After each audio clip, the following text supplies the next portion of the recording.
अस्सलामुअलैकुम प्यारे बच्चों। मेरा नाम है डॉक्टर मोहम्मद जावेद अफजल और मैं आपके लिए आज फार्मूला सीरीज़ के पार्ट नंबर 44 में द वेव इक्वेशन को लेकर आया हूँ। तो आज हम अपने YouTube channel physics by doctor Javed में वेव इक्वेशन के बारे में जानेंगे। अगर आपको फिजिक्स के बारे में कोई ख़ास अता पता नहीं है और थोड़ा सा कैलकुलस भी आपको अगर नहीं आता है तो आप बिल्कुल बेफिक्र रहें, आपको इस इक्वेशन की बहुत अच्छी तरह से समझ आने वाली है। थोड़ी सी बेसिक अंडरस्टैंडिंग की ज़रूरत है, ज़्यादा की नहीं। तो हम आज ये समझेंगे कि ये वेव इक्वेशन जो है वो ये क्या कहती है। अब हम सबसे पहले देखते हैं कि इसके अंदर कौन कौन से वेरिएबल्स मौजूद हैं। तो सबसे पहले अगर आपको नजर आ रहा है कि ये x है, तो ये जो x है this is one dimensional parameter आपके पास है। आप इसे स्पेशल डायमेंशन का नाम भी दे सकते हैं कि ये स्पेशल डायमेंशन के अंदर हम इसको ले सकते हैं। मतलब ये है कि यहां से ये शुरू होगा और इस अंदाज में 0 है, फिर ये 1 है, फिर ये 2 है, फिर ये 3 है, फिर ये 4 है एंड सो ऑन, ये चलता चला जा रहा है। तो इसे आप स्पेशल डायमेंशन का नाम दे सकते हैं। और ये एक ही है, x के साथ y नहीं है, z नहीं है, लिहाजा ये वन डायमेंशनल स्पेशल डायमेंशन जो है ना हम इसको कह सकते हैं। दूसरी तरफ हमारे पास क्या है जी, t है, और t क्या है, वो टाइम है। और टाइम के हिसाब से भी हम यहाँ पर चेंज जो है ना वो ले रहे हैं। इसके बाद टाइम के बाद जो एक यहाँ पर आ जाता है लफ्ज, वो है c। c जो है that is the speed of the wave. तो स्पीड ऑफ द वेव यानी ये वो वाली वेव होगी जिसकी इक्वेशन यहां हम ले रहे हैं। तो ये वेव यहाँ स्पीड ऑफ लाइट भी हो सकती है, लाइट वेव भी हो सकती है, साउंड वेव को भी इसके अंदर जो है ना वो लिया जा सकता है। तो किसी भी तरह की वेव होगी उसकी इक्वेशन को हम इससे रिप्रेजेंट कर सकते हैं। अब इसके बाद जो वेव है वो क्या है। वेव अगर आप यूं समझ लें कि जी ये आपके पास एक वेव है, तो यहां इस वेव के अंदर अगर आप मोशन देखेंगे, अगर ये चल रही है, मोशन देखेंगे अगर आप इस पॉइंट की, तो ये वाला पॉइंट आपको ये बता रहा है कि वेव तो चलती चली जा रही है, लेकिन ये पॉइंट जस्ट ऊपर और नीचे जो है ना इसकी मोशन है। इसका मतलब है कि अगर मैं यहाँ ये अगर मैं एक मीन पोजीशन को रिप्रेजेंट करूं इस तरह से लाइन से, तो ये जो पॉइंट होगा ये u इज इक्वल टू 0 है। और इसी तरह यहां पर u जो है वो ग्रेटर देन 0 है। और अगर मैं इस u को यहां लूंगा तो वो u जो होगा वो लेस देन 0 कहलाएगा। तो ये जो u है हमारे पास, इस u का मतलब होगा कि डिस्प्लेसमेंट u का पॉइंट का डिस्प्लेसमेंट कितना है मीन पोजीशन से, अप कितना है, लो कितना है, और मीन पोजीशन पर कब आता है। यानी u जो चीज है ये डिस्प्लेसमेंट को शो करेगी। जो एम्पलीट्यूड्स आप समझ लें कि एम्पलीट्यूड ऑफ द वेव या डिस्प्लेसमेंट ऑफ द वेव को जो है ना ये चीज शो करेगी। अब ये इक्वेशन जो अभी तक जो हमें समझ आई है कि जी x मतलब स्पेस और t मतलब टाइम, यानी हमारी जो वेव है वो स्पेस और टाइम में उसका बिहेवियर कैसा है। तो ये इक्वेशन हमें बता रही है कि वेव का बिहेवियर को एनालाइज करना है, वेव के बिहेवियर को एनालाइज करना है इन स्पेस एंड टाइम। अब हम देखते हैं कि यहां आपको ये वाला ऑपरेटर नजर आ रहा है, हर तरफ छाया हुआ है पूरी इक्वेशन के अंदर ये वाला ऑपरेटर, और इसे हम डिफरेंशिएशन बोलते हैं। तो डिफरेंशिएशन का क्या मतलब है, हम जरा उसे थोड़ा सा अंडरस्टैंड करें कि अगर मेरे पास ये यहां पर टाइम है और यहां मेरे पास क्या है, डिस्प्लेसमेंट है। यानी डिस्प्लेसमेंट और टाइम के दरमियान अगर मैं ग्राफ बनाऊंगा, और अगर ग्राफ जो है मेरा वो कुछ यूं करके आता है, तो ये ग्राफ मुझे क्या बता रहा है, ये ग्राफ मुझे बता रहा है कि टाइम के हिसाब से डिस्प्लेसमेंट में चेंज कैसे आ रहा है। और जब मैं यहाँ स्लोप लेता हूं, तो यहाँ इस जगह पर जो स्लोप है ना मेरे पास वो 0 है, यहाँ जो स्लोप है वो मीडियम लेवल की है, और यहाँ जो स्लोप है वो मेरे पास लार्ज वैल्यू है स्लोप की। यहाँ पर मीडियम वैल्यू है स्लोप की, और यहाँ पर ऑलमोस्ट में हम कहते हैं जी 0 वैल्यू है स्लोप की। यानी ये ग्रेडियंट या स्लोप जब भी मैं लूंगा तो मुझे इस तरह से देखना पड़ेगा, और मुझे ये देखना है कि कितने टाइम के बाद डिस्प्लेसमेंट में चेंज कैसे आ रहा है। तो ये जो ग्राफ मुझे जो बता रहा है, ये ग्राफ मुझे स्पीड के बारे में बता रहा है। यानी ये मुझे बता रहा है कि जी आपने x को डिफरेंशिएट कैसे किया है टाइम के हिसाब से। तो d बाय डी टी जो है, आप याद रखें कि d बाय डी टी आए, या यहां जैसे करली बाय करली टी है, या हम इसको पार्शियल बाय पार्शियल टी बोलते हैं। तो इसका मतलब यह है कि हम ये एनालाइज करना चाहते हैं कि how quickly it is changing with respect to time. Time के हिसाब से ये कितना क्विकली, जब हम इसको चेंज को एनालाइज करेंगे, तो we always do with this और विद दिस। तो हमने यहां देखना है कि अगर मैं dx बाई dt का ग्राफ टाइम के हिसाब से ले सकूं, तो फिर मुझे कुछ इस तरह से देखना है कि जी ये अगर मैं मिटा देता हूं, तो जी यहां पर मेरे पास ये ग्राफ आएगा, ये है कि dx बाई dt और यहां है टाइम। अब यहां भी अगर आप देख सकें तो आपको नजर आ रहा है कि जो स्लोप है वो हर पॉइंट के ऊपर, ग्रेडियंट जो है वो हर पॉइंट के ऊपर एक जैसा है। यहां मिनिमम, यहां मीडियम, यहां लार्ज स्लोप थी, लेकिन इस ग्राफ के अंदर जो स्लोप है वो एक जैसी है। अब ये जो ग्राफ मुझे बता रहा है, ये मुझे एक्सेलरेशन के बारे में बता रहा है। एक्सेलरेशन का मतलब होगा कि जी d2x ओवर dt स्क्वायर का ग्राफ जो है ना, ये मेरे पास आ रहा है। यानी ये जो चीज आपके पास आ रही है, ये एक मैथमेटिकल इक्वेशन है, और उसका ग्राफ जो है ना ये हमें मिल रहा है यहाँ पर। और अगर यहाँ स्पीड चेंज ना हुई होती टाइम के साथ, तो फिर जो ग्राफ हमें मिलता, हम ग्राफ को फिर ऐसे बनाते और हम कहते कि यहाँ पर जो एक्सेलरेशन है ना वो जीरो है।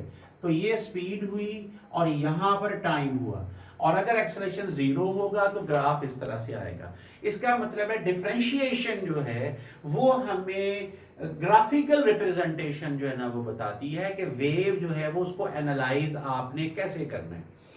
इसके बाद हम आते हैं वेव की तरफ। यहां आपको डिस्प्लेसमेंट में चेंज x के साथ नजर आ रही है, यहां डिस्प्लेसमेंट में चेंज जो है वो टाइम के साथ नजर आ रही है। तो हम इन्हें भी ग्राफिकल रिप्रेजेंटेशन देकर ही देखते हैं कि वो किस तरह है। अगर हम ये देखें कि भाई जी यहां पर आपको जो वेव मिल रही है वो ये है, ये वेव है, लेट्स से कि आपके पास ये वाली वेव है। अब ये जो वेव है ये आपको एक साइन वेव की तरह नजर आ रही है। ये किस तरह नजर आ रही है? साइन वेव की तरह। यहां पर मैं u ले रहा हूं और यहां पर जो है वो मैं x ले रहा हूं। इसी तरह जब मैं इसे एक दफा डिफरेंशिएट कर लूंगा तो आपको पता है कि साइन का जो डिफरेंशियल है वो क्या आता है? वो कॉस आता है। तो जब मैं यहां पर कोई अगर मैं वेव बनाऊंगा तो वो कोसाइन वेव आनी चाहिए, और उसके लिए हम ये देखते हैं कि जी यहां पर स्लोप कितनी है, यहां स्लोप कितनी है, यहां ये स्लोप्स यहां पर कितनी कितनी है, उसके हिसाब से फिर नीचे वाली जो वेव है ना वो हम उसको बना पाते हैं। हम देखेंगे कि यहां पर जो पॉइंट है वो तो यहां आ जाएगा, ये वाला जो पॉइंट होगा ना वो यहां चला जाएगा, ये जो पॉइंट होगा ये थोड़ा नीचे मूव करेगा, ये पॉइंट फिर यहाँ पे मूव करेगा, और इस पॉइंट ने फिर उसी तरह आगे वेव जो है ना वो बनती चली जाएगी। और अगर मैं यहाँ पर वेव बनाऊं तो वो वेव जो है ना वो कुछ इस तरह से बनेगी। इसका मतलब हुआ कि ये जो फंक्शन हमें नजर आ रहा है, ये फंक्शन कैसा होगा?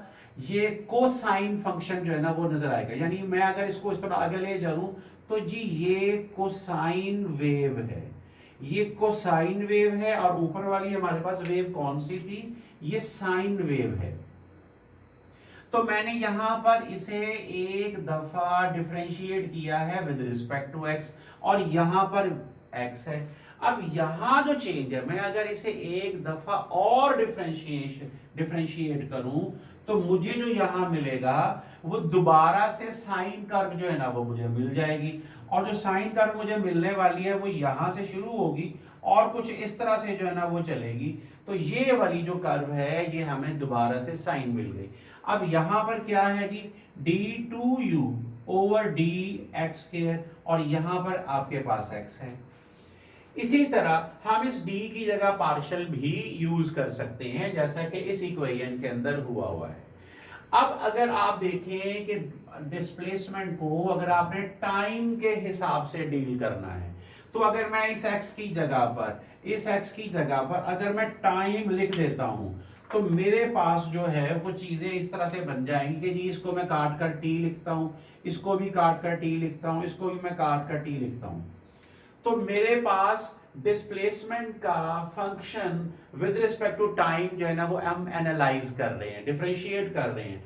तो यहां पर फिर आपके पास t आ जाएगा, और यहां पर भी जो हमारे पास आएगी वो d2u ओवर dt स्क्वायर जो है ना वो लिखा जाएगा।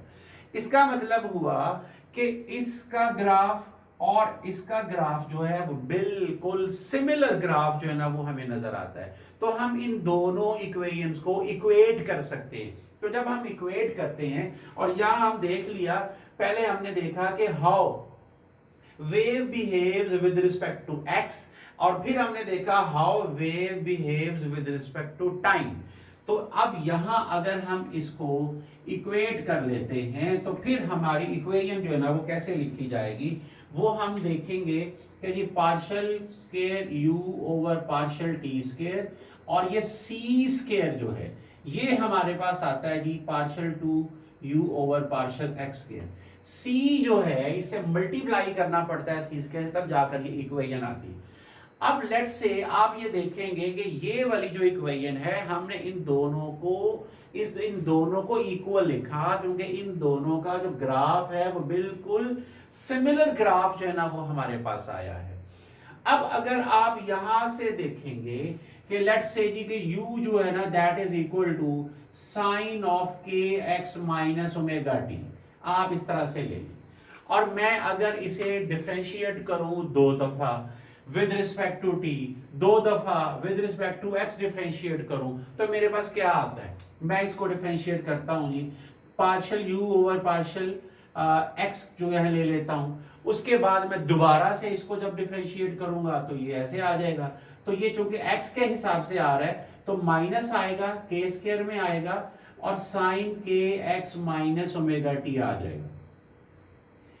अब यहां अगर मैं इसको विद रिस्पेक्ट टू t के साथ करूंगा, तो t का जो है ओमेगा वो यहां पर आएगा, और बाकी की सारी टर्म जो है वो इसी तरह से आ जाएगी। अब मैं इन दोनों इक्वेशंस को, इक्वेशन नंबर 1 और इक्वेशन नंबर 2 को अगर इस वेव इक्वेशन के अंदर मैं पुट करूं, तो फिर मेरे पास जो है आपको नजर आ रहा है कि ये दोनों चीजें बिल्कुल इक्वल जो है ना वो साबित हो जाती हैं अगर ओमेगा स्क्वायर जो है वो सी स्क्वायर के स्क्वायर के इक्वल आ जाए। ओमेगा स्क्वायर अगर सी स्क्वायर के स्क्वायर के इक्वल आ जाए, तो हमें मैथमेटिकली भी हम साबित कर सकते हैं कि ये दोनों जो है ना वो बिल्कुल इक्वेशन है, क्योंकि साइन के एक्स माइनस ओमेगा टी इधर भी है, साइन के एक्स माइनस ओमेगा टी उधर भी है। तो बाकी क्या बचता है, अगर मैं लिख लूं इसको, तो आपको नजर आएगा जी कि इसकी जगह पे मैंने लिखना है minus omega square sine of के एक्स माइनस ओमेगा टी, और यहां पर है मेरे पास सी स्क्वायर है, और माइनस साइन मैं बाहर लिख लेता हूं, के स्क्वायर है, और साइन ऑफ के एक्स माइनस ओमेगा टी है। तो ये इक्वेशन जो है ये बिल्कुल ट्रू इक्वेशन है इफ सी स्क्वायर जो है वो ओमेगा स्क्वायर ओवर के स्क्वायर के इक्वल आ जाए। तो फिर ये इक्वेशन है, यानी मुझे सी की वैल्यू जो है ना वो कुछ ना कुछ यहां पर लगानी है। अब आपने इसमें यह देखना है कि इस इक्वेशन के अंदर जो वेव इक्वेशन बनी, इसका मतलब है कि वेव इक्वेशन को हमने एनालाइज कर लिया है। C square partial two U over partial X square, ये जो इक्वेशन है ये हमें क्या बता रही है, it is expressing the wave behaviour in space and time. Space के अंदर और टाइम के अंदर, और स्पेस भी कौन सी है, ये वन डायमेंशनल स्पेशल डायरेक्शन है, वन डायमेंशन, क्योंकि यहां सिर्फ एक्स मौजूद है। और ये जो है एक सेकेंड ऑर्डर क्यों है, क्योंकि आपको यहां पर 2 जो है ना वो नजर आ रहा है, यहां भी नजर आ रहा है, यहां भी 2 नजर आ रहा है, ये भी 2 है, इसका मतलब है कि ये सेकेंड ऑर्डर है। फिर लीनियर, लीनियर का मतलब ये होगा, क्योंकि आपको यहां पर सिर्फ नजर आ रहा है u, आपको u स्क्वायर नजर नहीं आ रहा, आपको u क्यूब भी नजर नहीं आ रहा, लिहाजा ये लीनियर हुई। Linear differential of equation, partial linear partial differential equation हमने लिखना है कि ये पार्शियल डिफरेंशियल इक्वेशन है। अब पार्शियल डिफरेंशियल इक्वेशन इसलिए है क्योंकि मैंने यहां पर x के हिसाब से डिफरेंशिएट किया है। t को अगर हम इग्नोर करें तो x हमें ये बता रहा है कि ये पार्शियल डिफरेंशियल इक्वेशन है, क्योंकि हमने इसे कंप्लीट डिफरेंशिएट नहीं कर रहे, क्योंकि हम इसको सिर्फ x के हिसाब से डिफरेंशिएट कर रहे हैं। तो it is this equation is a second order linear partial differential equation, और ये क्लासिकल वेव इक्वेशन भी है, यानी ये क्लासिकल वेव इक्वेशन है। और ये क्लासिकल वेव इक्वेशन का मतलब ये होगा कि ये जो इक्वेशन आपके सामने नजर आ रही है आपको, इसमें कोई रिलेटिविस्टिक इफेक्ट्स नहीं है, इसके अंदर कोई क्वांटम मैकेनिक्स भी इन्वॉल्व नहीं है। क्वांटम मैकेनिक्स के अंदर भी एक वेव इक्वेशन है जो जिसे श्रोडिंगर इक्वेशन कहते हैं, और वो हमने अपनी पिछली वीडियो के अंदर उसके बारे में डिटेल से समझा था कि वो इक्वेशन क्या कह रही है।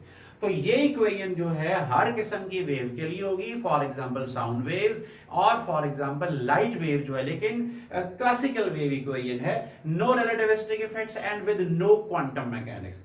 उम्मीद है कि आपको इस इक्वेशन की हर चीज का पता चल चुका होगा कि हमने यहाँ पार्शियल बाय पार्शियल टी क्यों लेकर आए, पार्शियल बाय पार्शियल एक्स क्यों लेकर आए, और टी का मतलब क्या है, एक्स का मतलब क्या है, सी स्क्वायर किसे कहते हैं, और यू से क्या मुराद है।